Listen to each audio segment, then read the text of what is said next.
don't always try and plan your life because it's not always going to go the way you want to get it. Things are going to come in the way, people will come in the way, you'll be betrayed. Never try and be too fixed on your current point. You always have to be flexible. People, sometimes they think they want something, but actually the thing they want is over here. True. So they need to trust that process and go with it. And when things get in the way, change it and adapt fast. John Lee, a man whose journey from humble beginnings to international success. He's not just a self-made millionaire, he's a global public speaker, CEO of multiple companies, investor, and a thought leader in the realm of entrepreneurship, wealth, real estate, artificial intelligence, and much, much more. He's a forward thinker who believes in the potential of AI, not only to enhance his reach, but also to leave a lasting legacy. But what then the skills, the things that you tell people who wants to be entrepreneur really that they should focus on? You know, there's only one that you got to get really good at.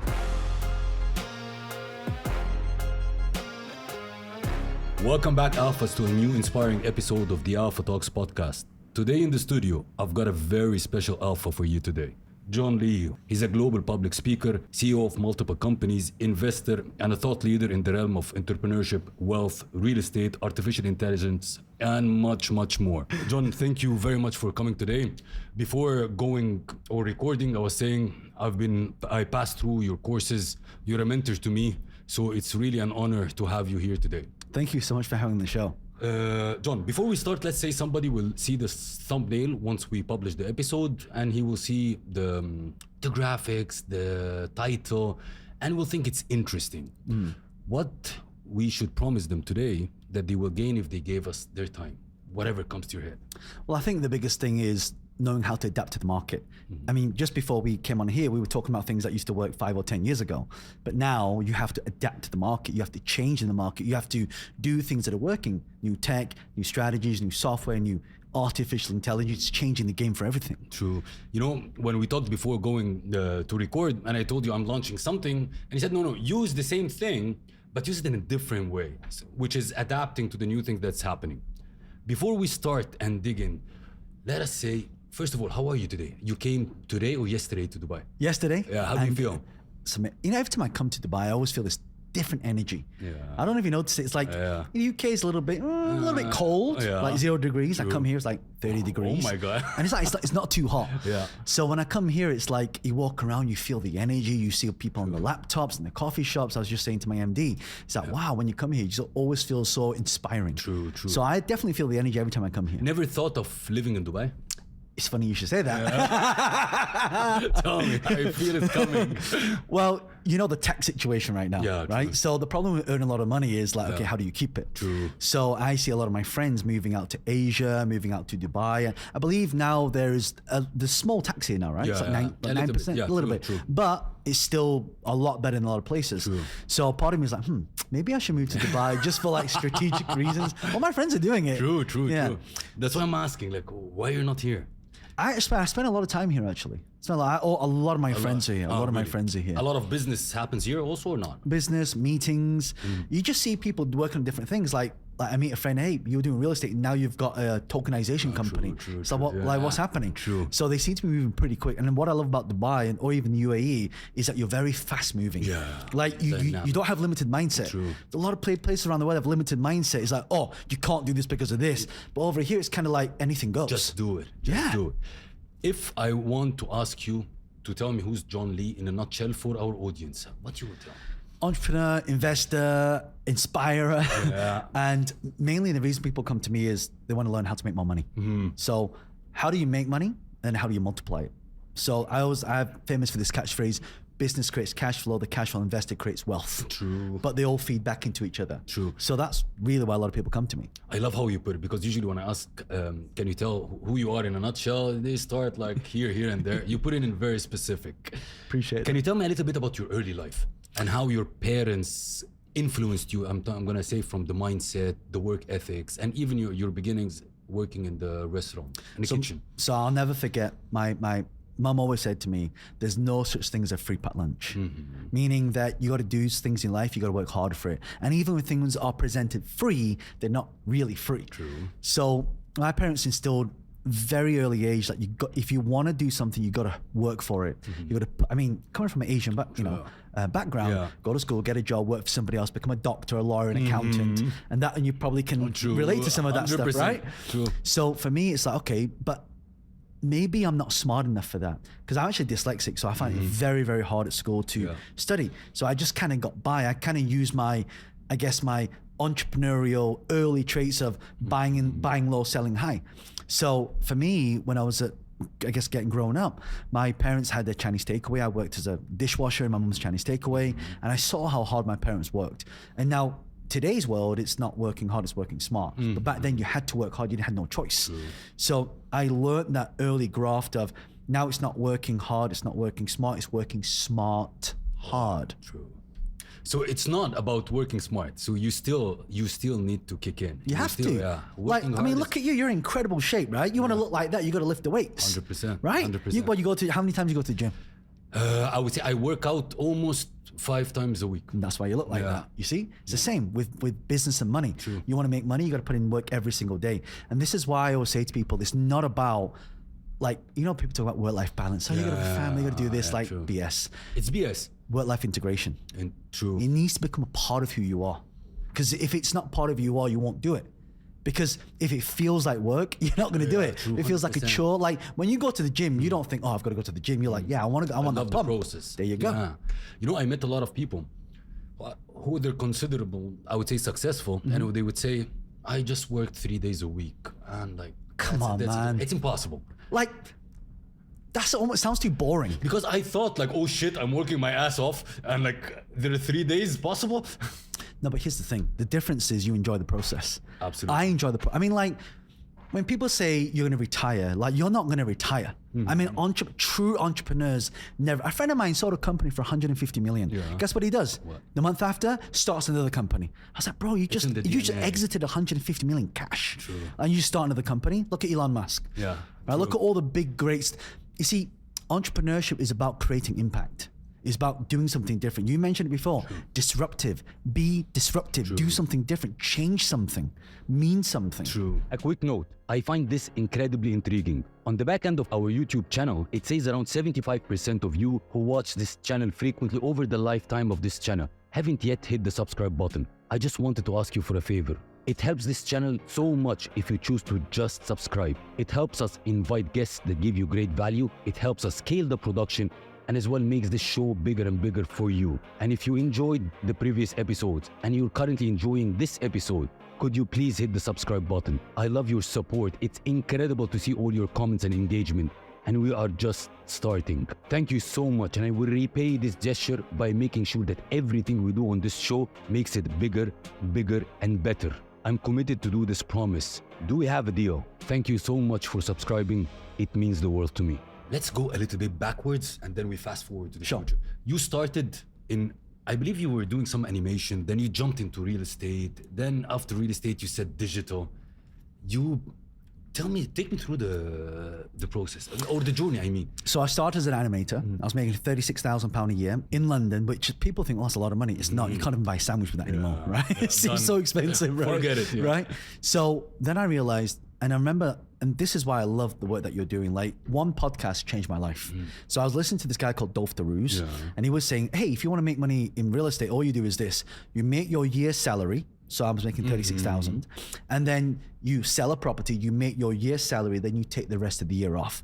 I thought it was a really good idea. True. So one of the first properties I bought was on for the market for 185,000. I bought it for 85,000 and resold it for 185,000 in 2 months. Wow. Made like 3 years of my salary. But a question here, because a lot of, I would say like starting entrepreneurs, they love real estate, and you do a lot of real estate. They think, okay, to enter real estate market, it is a high ticket thing. The first money that you put for real estate, did you put your money or My first ever own property, yes.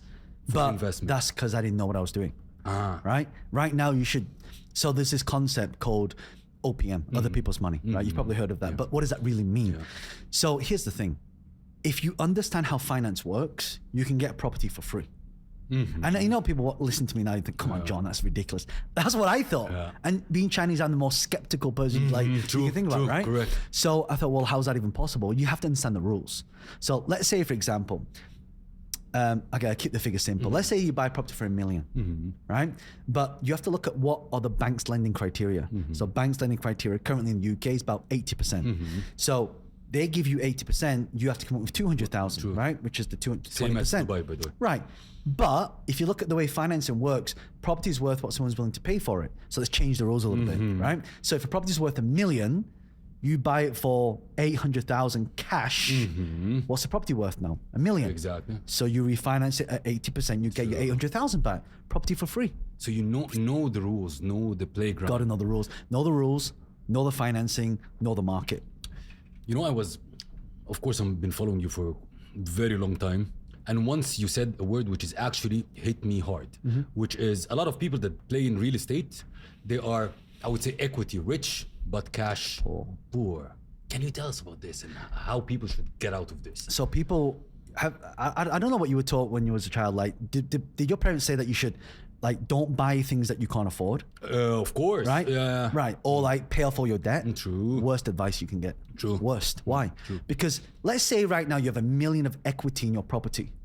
That $1 million is sitting in your house. True. You can't access it. It's kind of like your money's in a cage and you can't get it, right? So there's certain lending criteria. So actually what you want to be doing is taking that $1 million and spreading it over a number of properties. Because what happens, let's say you buy one property, you're cash rich now, but in your bank you might not have $1 million. True. Right?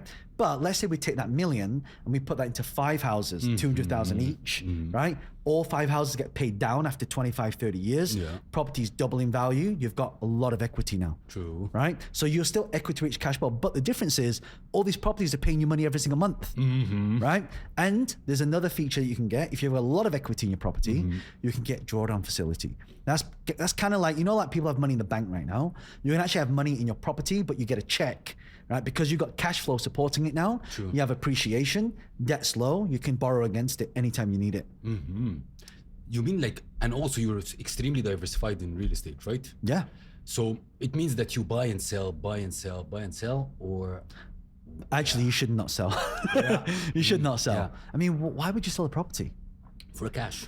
Yeah, but you can refinance it back out, So you, right? diversifying. Now, caveat to that, Yeah. assuming you have cash flow, True. right? That's why I say business creates cash flow invested creates wealth. True. That's why if you have a business right now, really your business should be owning some assets. Because when you go to the bank, you say, give me 100 grand for what? To invest in this. They're not gonna give it to you, right? If you've got assets, they can secure it against the assets. Now you can borrow it. 100%. And one more thing. I will talk to you a lot about the investments, what do you invest in, but one of the main things that stood by me, I'm almost a 40 years old guy. So I passed up and down many times. And always in my lows, the only thing that stood next to me was the real estate. You got it, brother. You got it. You got it. It's always have the love, even if I want to liquidate an asset or something, it's so close to me that no. This is the thing that's staying next to me when I was low. I have to keep hold of it.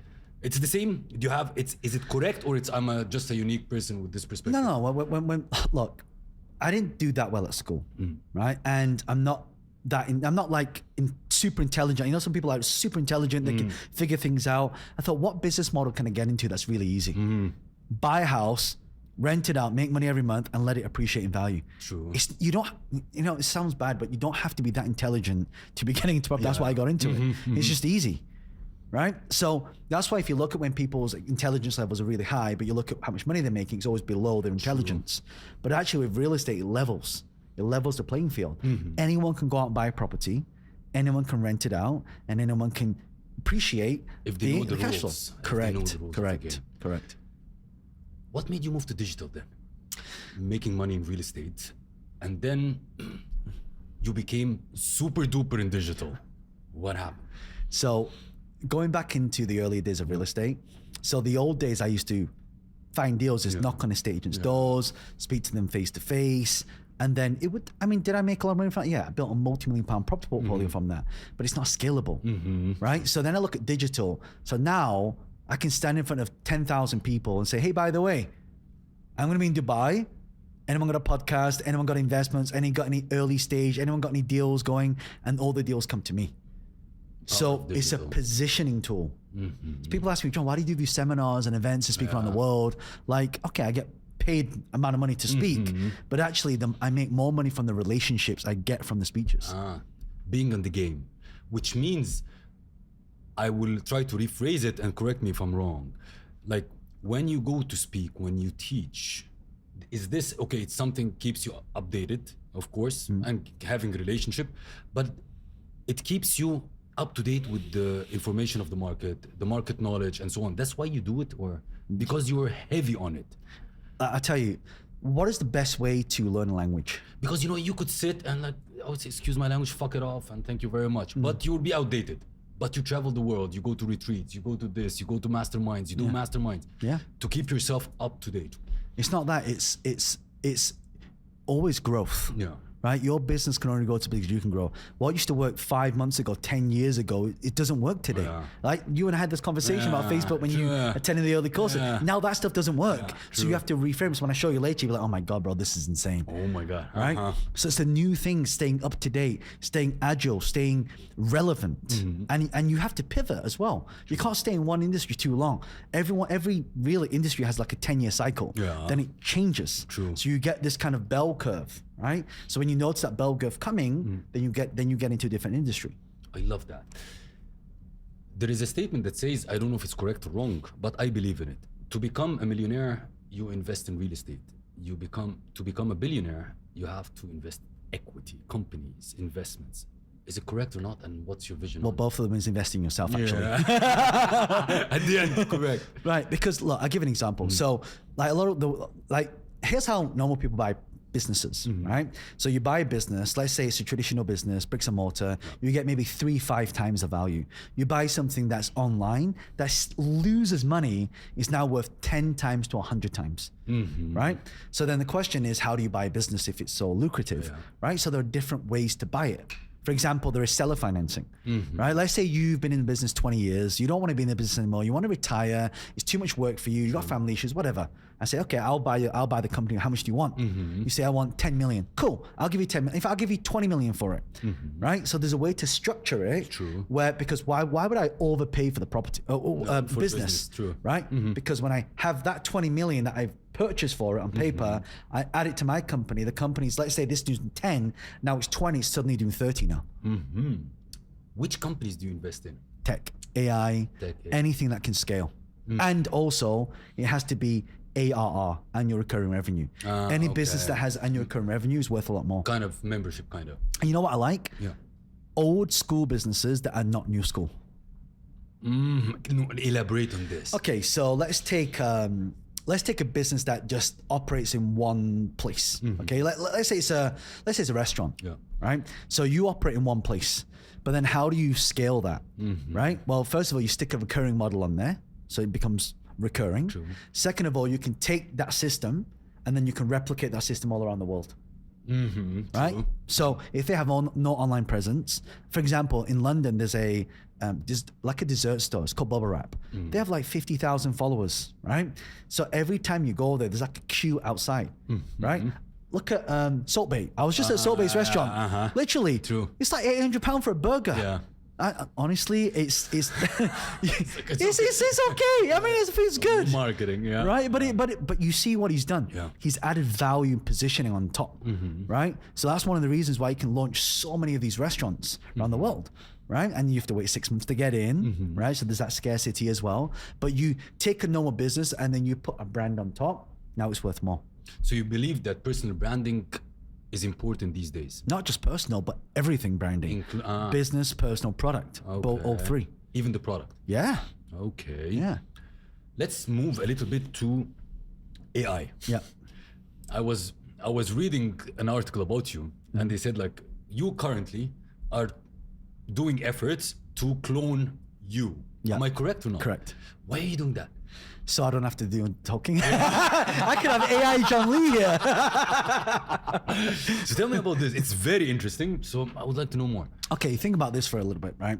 Let me come off topic a little bit. Yeah. So when we leave this planet, okay, what do we leave behind? We leave money, we leave wealth. That's generational wealth. And so when I was sitting down with my planner, I was like, okay, who should we leave this watch to? Who should we leave this car to? How much money should we leave this person? I said, that stuff's actually irrelevant. What's more irrelevant is what's in here. Yeah. Right? So imagine we can take your brain and we can put generative AI on top so it starts to think like you. I can ask you a question, it would answer like you. I can then create a robot that looks exactly like you. So think about it right now. Boston Robotics, even I used to work in the film industry, right? So they can make skin look real. True. Right? So you get a robot that's, that can move, right? You put skin on top that looks real. What's missing? Yeah. The brain. Exactly. Guess where the brain is? AI. Generative AI. So you could actually live forever. Imagine right now you could do these teachings with your kids for generations, and you could actually live forever. It's a little bit scary, but It's what's happening. It will happen. Mark knows how close we are to this? Look at how fast open. ChatGPT, look at it. OpenAI, It only started beginning this year, and then now it's going into next year. And then you look at, and there's one thing coming out that's gonna blow your mind. I was just speaking to a friend about this. Emotional AI. I can't talk about it now, but let me off because she told me not to mention this. Wow. But I'll explain it to you a little bit later. But I mention that now because by the time people listen to this, people don't even know what it is. 2 to 3 years from now, they'll understand what I'm talking about now. Oh shit, that's scary. That's scary. There's a difference between like when something is scary, you freeze or you jump on the wave, and I think that's what you're doing is trying to utilize it, leverage it. Well, people are scared of it. Like the question I get asked the most about AI is, will it take people's jobs? The answer is no. The people who know how to use AI will take the jobs. Right? Exactly. So for example, my job will be taken by AI. Why don't we just replicate ourselves so we take our own jobs? True. Done. Actually, I made it. Well, that's actually a business strategy. Whatever business that you create, you basically create a clone of that business. So you're basically competing against yourself. You're ripping yourself off. Right? So you should create something that cannibalizes it. Because if you don't, somebody else will. True. I love that.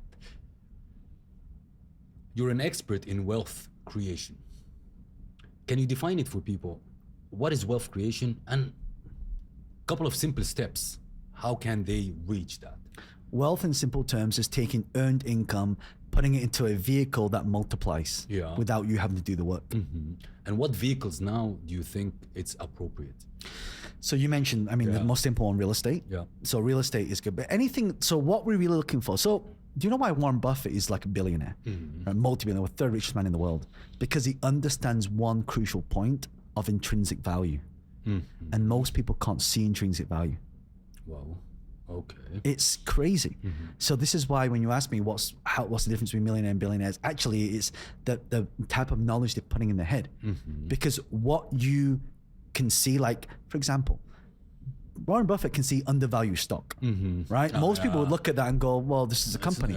It's a genius when, like with Coca-Cola, he said, look, Coca-Cola sells 80 million Cokes of cans every single day, right? So you look how much they make, what the profit margins are. They increase it by 10 cents.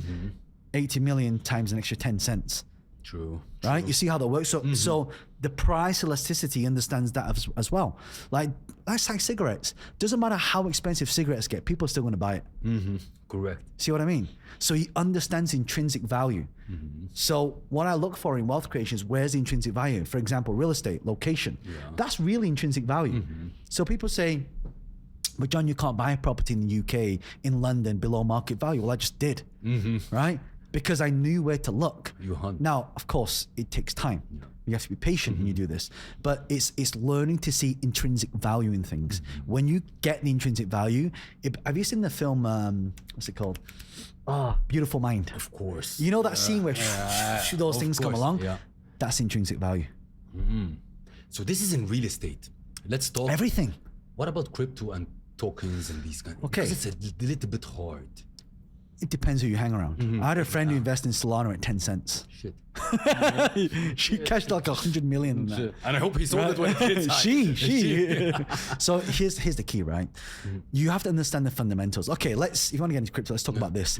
DeFi. Decentralized finance. So a friend of mine, I'm not an expert in this stuff, but I hang around enough people to learn some of the things they're doing. So I invest in this company called, have you heard of Kraken? Yeah, I invested in that like many years ago, right? But when you're looking at, again, where's the intrinsic value in that? Is it in the crypto or is it in the actual thing itself? When everyone's digging for gold, what do? Sell the spades. Exactly. True. Right? So everyone's trading crypto, this and that. Okay, it's going to go up, down. It's very volatile. But if I'm investing in a platform that every time someone makes a trade, doesn't matter if they're making or losing, they still have to pay a fee. So that company still makes money. Now, of course, that, you know, there's a lot of interesting companies that have gone up and down. That may not be the case a year from now. But what I'm saying is that you've got to take a punt, right? You've got, so my investment strategy is the 30, 30, 30, 10 strategy. 30% into your own business, 30% into other people's businesses, 30% into assets, 10% moonshot. That's how it should be categorized. When you're investing in companies, other businesses, what do you look for? I look for, has it got double-digit growth? Is it making ARR? So for example, this company I invested in, which is very big on AI. Like literally anything, even before AI got big, they're doing about 830 million ARR. So they'll be a unicorn once they IPO, right? So when you look at this, like who else can use this tech? How else will this tech change the company? Does it have mass distribution? Is it going to, does it have mass adoption? And is it disruptive? Right? So when you put all these things, there's always clues, right? Like for example, real estate. How do you know if an area is good to invest in? You don't know, right? Unless you know the urban planning and true. I got a little tip. All you need to do is put an ad in the paper, say I've got this property for rent, see how many phone calls you get. You don't get any phone calls, no one's renting. You get a lot of phone calls, guess what?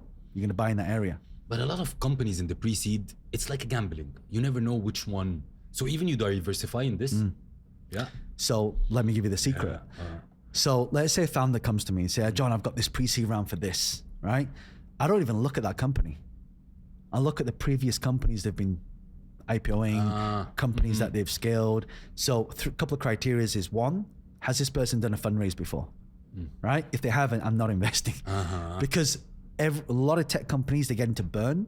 And what happens is they need more cash. So if you're not good at raising money, probably not a good idea, right? Second is you as the founder, how many of these companies have you taken to the next level? And third is, have you exited from a company before, right? So if you've exited from a company, great, because you understand the process. And there's one more thing as well, your team. Who's part of the team, right? Those people on the team, like what background do they have? Are they from Stanford? Are they Harvard? Like what qualifications do they have? And as a team, collectively, and so there's only one question you have to ask. Do I, as the investor, going into this investment, believe that this team can execute? If the answer is yes and all those things, it's a sure bet. Love that. And it's a gamble at the end, right? Of course it is. Of course. And by the way, just a caveat, don't invest in things you can't afford to lose. Right? Just anyone listening to this, right? Everyone's like, hey, I'm going to buy all this Bitcoin. No, don't do that. Get educated first. True. Right? You must get educated first. John, what will be your focus for next year? So next year is focusing on how do I educate a lot of people because when they say when the tides rise, all the ships rise at the same time. So a billionaire friend of mine said to me, he said, John, like instead of spending 15 years of one company, why don't you spend 15 years with 100 companies? And instead of running the companies and using more your time, what's smarter but harder is to advise all the companies to take a piece of equity. Right? So that actually sets up a base and foundation for seed round, Series A, Series B, IPO. Right? So that's actually what our focus is next year. I love that. Next year, or like, because next year is already here, you're gonna be here in Dubai a lot, as I understand, correct? Yes. So let's say there are people in Dubai that do want to get in touch with John. What they can do, because of course you're hard to catch. That's not because of an ego thing, it's because you're extremely busy. So how they can approach John? They can go for the courses, do you do consultation and advisory and all these things? We do advisory for equity. We do a lot of that actually. So they go to your website and they can reach out. They normally speak to the boss over there. You will give me the details. I have to put it in the description. I mean the simple URL is contact@johnlee.com. So that will go to the team and they kind of filter out all the details. But if they let them know that they've listened to this podcast, and then we know sort of where they've come from as well. Super. I want to ask you a question. Do you think that anybody can be an entrepreneur?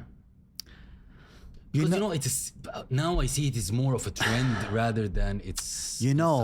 I've spoken to a lot of people about this. Deep down inside, I believe anyone can, because they have to be trained. Like if you think about it, when you come out of when you're born into this world, you've got fresh eyes, right? And it's the It's the belief systems that we pick up along the way that give us those True. insights. And I'll tell you a quick thing. You know, people say they have intuition, right? Do you know what intuition is? It's experience and beliefs, or? Machine learning. Oh. How do like when you go into a deal, right? Yeah. How do you know if it's a good deal or not? Because of your experience, your time. True. Isn't that the same as machine learning? Exactly. There you go. We are AI. Yeah, true. You True. see? The gut feelings, the intuition. That's just machine learning. True. It's a hard one to get your head around. It's killing my brain. True. Yeah. Correct.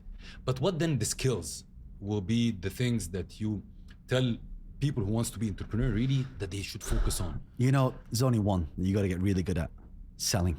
Selling. Yeah. And marketing, I believe, right? Well, yes. I think marketing's important. Yeah. So then, which comes first, marketing or sales? Yeah, it's there. Right? True. Isn't selling a form of marketing? True. Because when you're marketing, what you say is what you should say in your marketing. 100%. Right?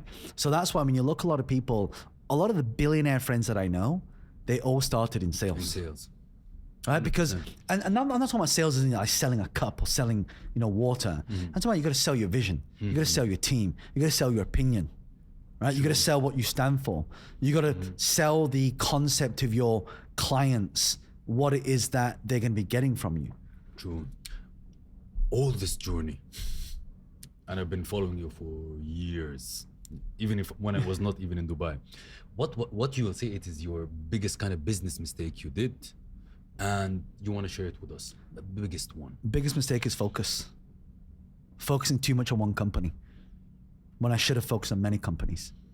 This is interesting. Can you tell me more? Because, for example, from my perspective, it's better to focus on one thing to get it big, and then you can pivot. People get mixed up. There's difference between focus and intention and outcome, right? So what is the difference? So you and I, like, for example, let's say your focus is to make more money. Well, by being in a podcast, can you make more money?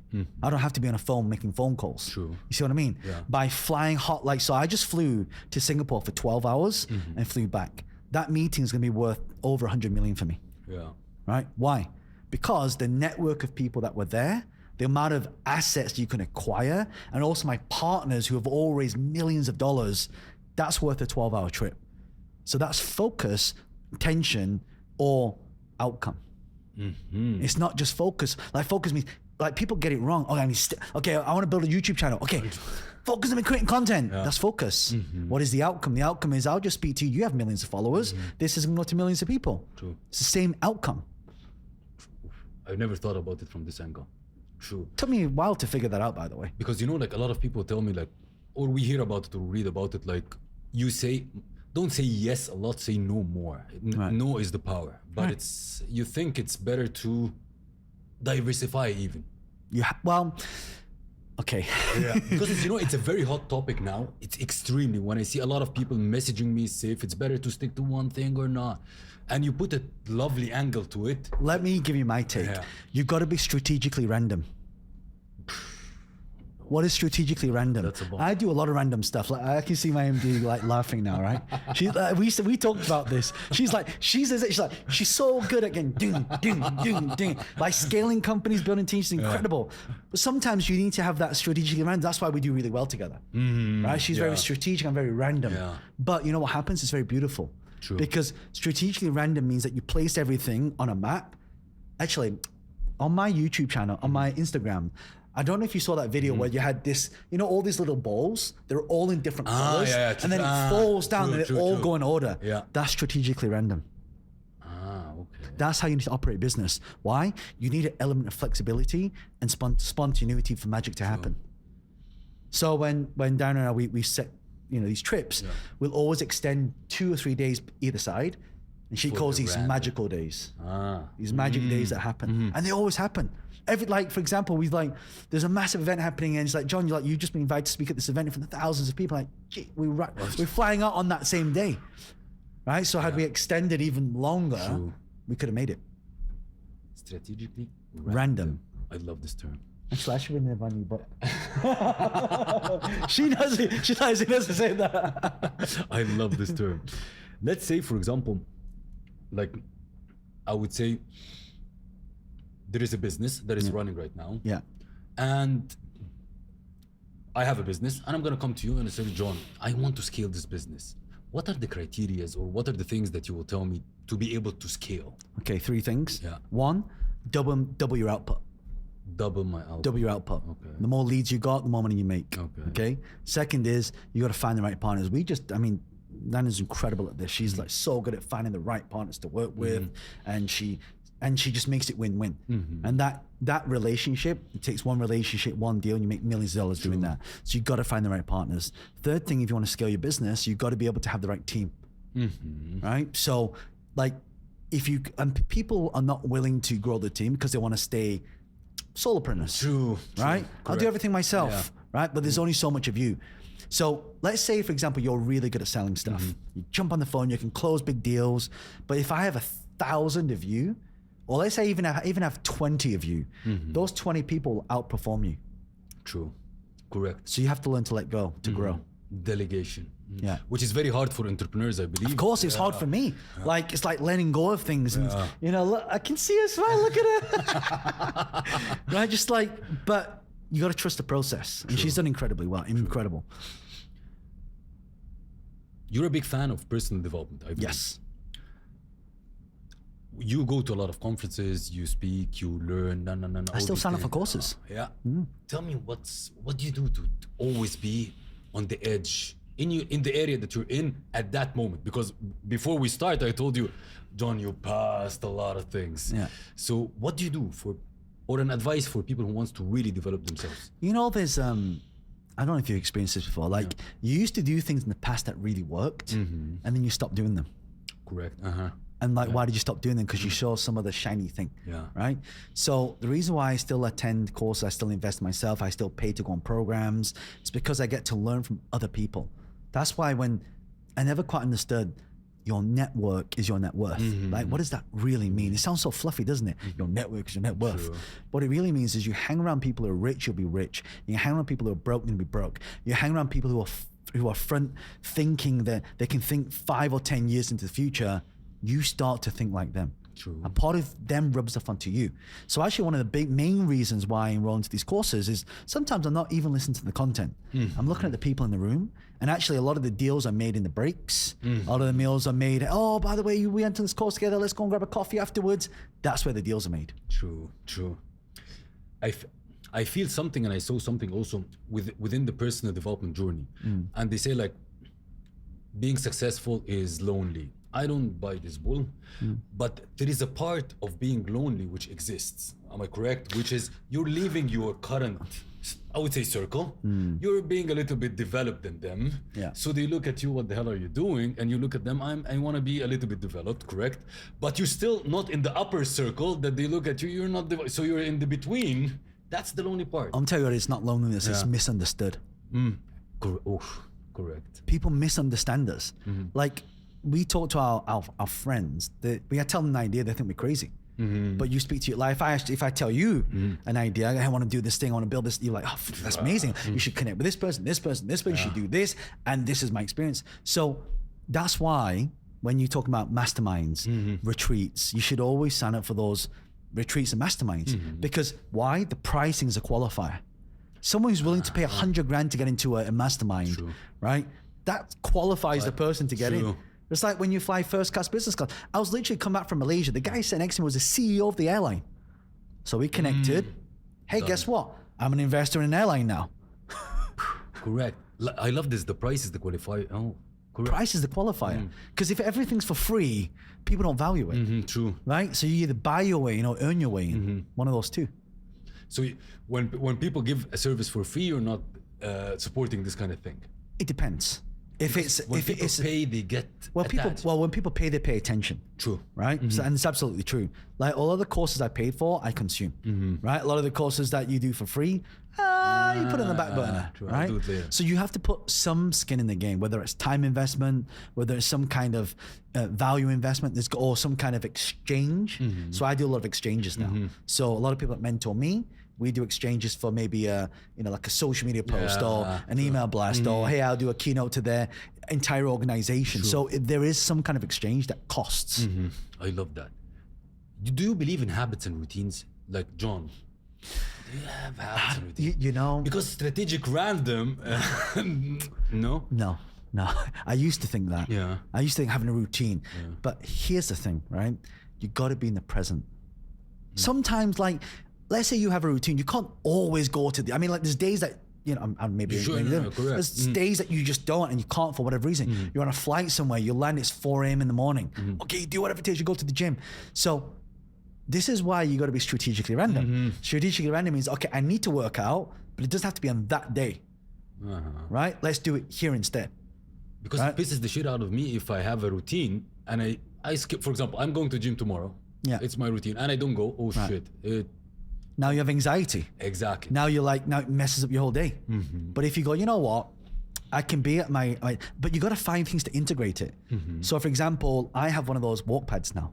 So if I can't go for a run, 'cause I love going for a run, I love going for walks in the mornings, but let's say it's really cold, it's raining, it's snowing, it's icy, it's dangerous to go, whatever. Take my walk pad out, I start walking on it, and I get my walks in, I get my steps in that way. So it's a kind of, you integrate. You have to, because it's strategic, but it's random, right? I'll make it now, but I work. For example, like you want to get big muscles, put some dumbbells Next to you. You know, you're doing a podcast. Let's do some let's do some Arnie presses, Disruptive. right? You see what I mean? Yeah. Just get it in. Yeah. But it's strategic because that's what I'm going to do. But it's random. I don't know how I'm going to do it. True. I love that. Disruptive. If I want to ask you, what contributed to your success? Kind of, what do you think it is? Education, self-education. You know, Zig Ziglar is famous for this quote: "Formal education makes you a living. Self-education makes you a fortune." So you must, like, do you know what people do? Say if they go to school, go to university, at 21 they stop learning. True. But isn't life about learning? Life is about growth. If you're not growing, you're automatically dying. True. So we have to always, and you know the best place, and my good friend Jim Quick talks about this. He says, you need to read books. The wisdom is in the books. Super fast. Right? Like Jim he can read like 50, he reads like a book a day. You know, but that's true. I mean, I'm dyslexic, so I don't read, but I listen. That's why I go for walks. I go for a walk, I listen to my podcasts, I listen to shows, I listen to audio books as well. Right? So you must feed this. When you feed this, everything else grows. When you stop feeding it, it dies. With all your busy schedule, do you really still put education as a priority? Yeah. Yes, 100%. And you should see all my books. Like, actually, that's one of the reasons why I enjoy flights. Yeah. Because I get to listen to the podcast. True. I get to listen to the shows. I get to watch documentaries. Right? So the new documentary went out. Robbie Williams documentary. Incredible. Incredible. Like, so inspiring to see. Really, yeah. Yeah, see, because he was part of a boy band, then he split up, then they got together again, then things were going through his life. And, you know, like you when I watch these, actually, if people want a tip, the books you want to read are biographies, right? Because you get into the minds of these great, crazy, thinking people. And how they made it. How they made it. The amount of grit, the amount of determination, what they're willing to do, what they're not willing to do, right? The stuff they had to go through to get to where they are. I mean, like, we look at, I'm reading some of this, I'm Jesus. It's like, okay, maybe I need to up it up a notch. True. Yeah? I love biographies, actually. If I ask you what will be your aspirations and goals for the future, professionally and personally, what you will tell me? I want it so people don't have to always work for money, right? They are trading time for money, right? And that's okay. You love your job, that's great. But I think what people, and you start to see this with Gen Zs now, choice. True. Choice is, okay, I'm going to make that money, but I don't want that job because now I'm not doing what I'm truly passionate about. So when we look at when people are trained to do something, they are good at it. But then what are they naturally gifted at? And when you take these two circles and you overlap them, the part that's overlapping is purpose. So actually, how do you find the purpose? You ask people what they want, they go, don't know, right? And majority of the things, they look after the trend, not exactly. But that's not our fault though. It's the way education system, right? It's like it changes us. It puts. Have you ever seen that? There's another thing I posted on my Instagram. So they take some fleas and they basically put them in a box and they turn the box upside down. The fleas jump up and down like this. Right. And they leave it for about a week. Then you take away the box and the fleas jump to that height. No way. They've been set. So that's how I look at the world. It's like, Jesus, everyone has been put in this box to hit a ceiling. That's what it is. Like, I mean, look. When you and I went to school, right? We thought 100 grand was like oh shit, winning the lottery. Yes? Yeah, You can get a six-figure job, right? True. Now you make that in a couple of hours, you know?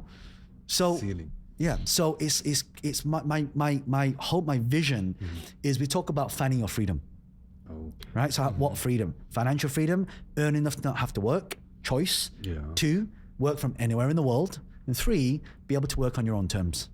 And we kind of saw a little bit of that with the pandemic. True.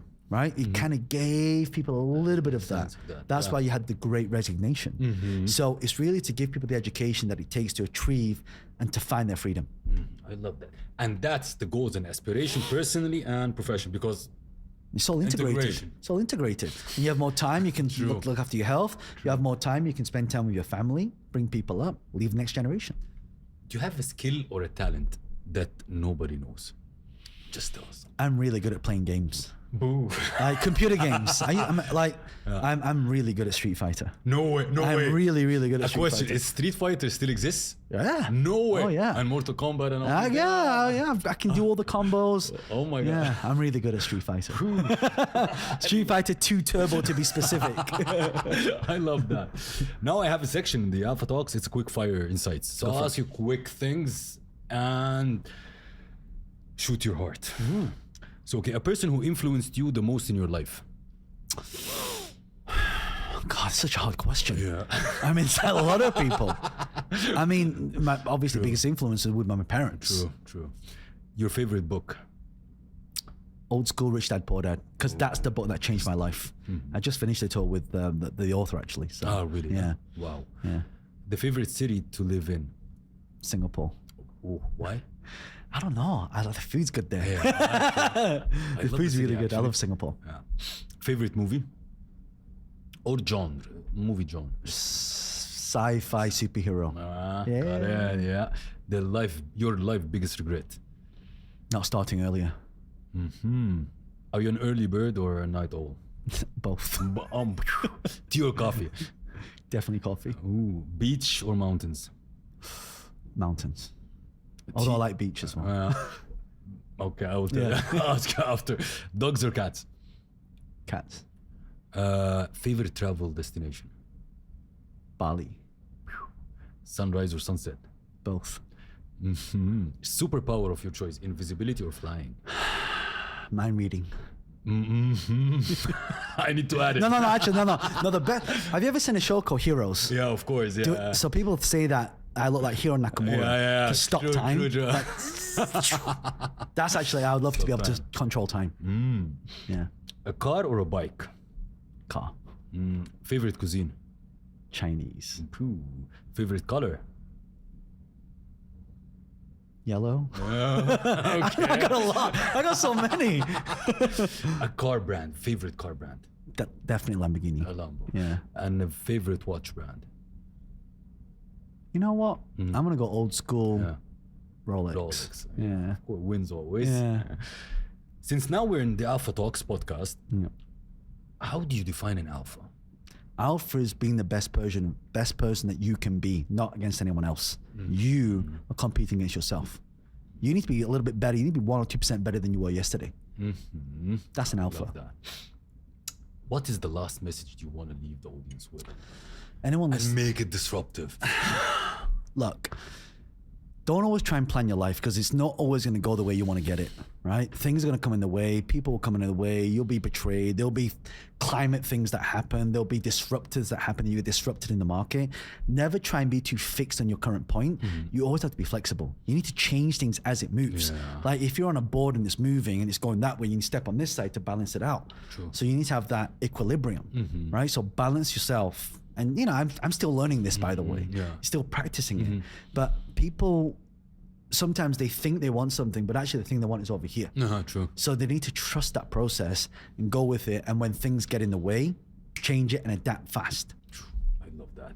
Sometimes it's hard because sometimes you think that the plan is how it gets you to your goal, but sometimes the pivoting and adaptability is much better than you know most people I see who've set their plans, like all their goals is like halfway through, like let's say this is the goal, it goes like that. Yeah, completely correct. Right? Yeah. And then it actually goes that way because again, you can't really what people need to do is need to fail fast, because failure gives you what not to do next. Like, okay, you see something, okay, I see it, okay, but I've got the feedback now. Actually, the way I did it, it's not supposed to wait. It's not supposed to do that, but it does, right? So there's another really cool book called Predictably Irrational. Oh yeah, correct. Incredible book. Yeah. Talks about why does that happen? It's not supposed to happen. Another concept to talk about, quantum paradox. Quantum paradox is not supposed to work, but it does. What keeps you up and running? What gives this drive and energy? Just possibility. Like, what's possible? Wake up every day and do something different, change something. That's why a lot of my team call me a workaholic. Actually, I'm not a workaholic. I am a practicing entrepreneur. And it's real meaning. Yeah, right. Yeah. We have a kind of a ritual Okay. in the Alpha Talks podcast. It's called the Alpha Talks Memoir. Okay. The Alpha Talks Memoir is simply that I ask the Alpha guest to do three things. One is to write about his experience in the Alpha Talks. The second is ask a question for the next Alpha guest to make the communication between the Alphas. And the third, a recommendation who can be a guest that will really inspire and give value to the audience. So before moving to this, I need to ask you the question from the previous Alpha guest. Okay. Maybe it's a little bit towards Dubai, but how has Dubai helped you achieve success in your entrepreneurial journey? Since you come to Dubai a lot. If you see it's irrelevant, we can. No, it's definitely not relevant. In lots of ways. I mean, before I came to Dubai, I had some preconceptions about Dubai. Yeah. It's not safe, you shouldn't go there. And all my friends tell me, but then when you come here, it's very different. True. Like, it's the opposite of what people say it is. Extremely safe. You know, extremely safe, you can go anywhere. What I realized being here is that, and I said to you at the start of this, is this energy. True. So when actually I come to Dubai to get inspired. So how has it changed my life? If I hadn't have come here, I wouldn't have seen, like, you look at a place that's only been around 50 years, but you look at what it's achieved in 50 years. Look at the real estate market now. It's like 5-10 years ago when it's completely different, right? It's like this, right? And so when I look at places that can evolve fast and quick, you look at forward thinking, you look at how leadership is working here in Dubai. I just think you have some of the most forward thinkers here where you embrace possibility. True. And that's how it's changed my business and changed my life, is that when I come here, I feel things are possible. So we look forward to see John here more frequent. We all hope so. John, thank you very much. It's been a pleasure having you today. I told you you've been a mentor to me and a person that inspired me on a daily basis. So thank you very much. I appreciate it so much. Thank you for having the show, and thank you for the incredible work that you do for entrepreneurs and giving back as I well. appreciate it. Thank you. That wraps another inspiring episode of today's show. I hope that this episode has ignited your inner alpha. Remember, alphas aren't born, they're made. If you enjoyed today's episode, be sure to subscribe to the Alpha Talks on your favorite podcast platform. Also connect with us on social media at Saif Al Hakim. Share your thoughts, insight, and stories of personal and business growth with us. Let's create a movement of alphas supporting one another. The world needs more alphas like you exactly. Until next time, stay bold, stay driven, and stay alpha.